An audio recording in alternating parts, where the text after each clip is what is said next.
Your Drugs, My Punjab. In 1997, I left India. I think I was about 10 years old at the time.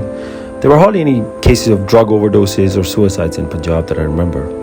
Punjab was just getting over the time of fake encounters and terrorism. We thought we had seen the worst. But in a very short time, the stories that I heard on the news coming from Punjab were simply disheartening.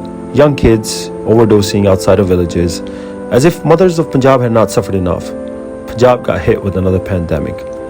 Where are these drugs coming from all this time?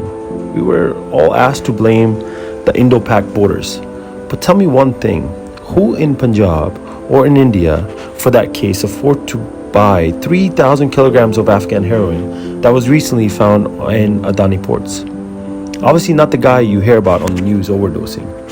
Find the answer to the owner of the 3,000 kilograms of heroin, and you will find the faces behind the drug menace in India. But I know you won't. Your government won't. You don't have the courage to ask. Just look at the TV channels you watch for your nightly news.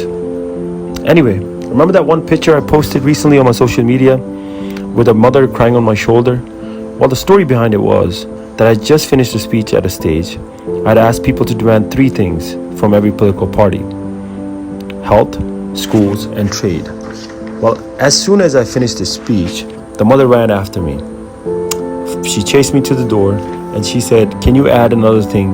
I said, "What?" She started crying. She hugged me tightly. Then she told me the story of our son. She said, "My son died from overdose." She said, "Son, you remind me of my son. Can you please add a 4th thing?" I said, "What?" She said, "End the drug menace in Punjab." I promised her I'll put that on my list. So, with my folded hands, I begged the government of India to stop the drug trade that is killing the youth of our nation. You might be wondering why there's a voiceover of drugs on a video of young shirtless guys playing gladiator tag at the farmers' protest. Well, that was just to grab your attention.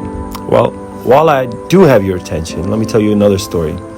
A young kid or a young kabaddi player at the gladiator games at the farmers' protest, he had a pretty big gash on his forehead, bleeding. His whole left side of the face was right side of the face was, filled with blood.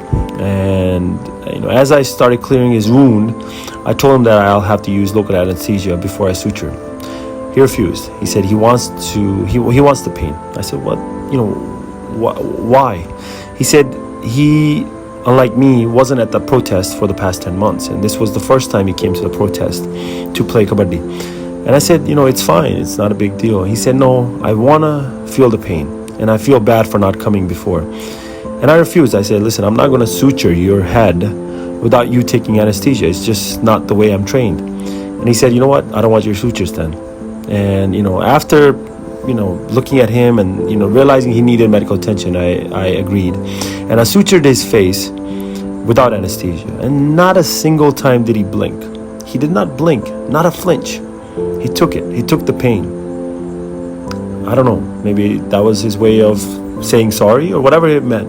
But remember, if you don't come to the protest, if you don't read about the 3 laws, forget the protest, forget you coming to the protest. If you don't read about the 3 laws and pick a side, one or the other, you might never be able to forgive yourself. Just remember those words. Come to the protest or at least read about the 3 laws. We're fighting for everything. We're fighting for our future.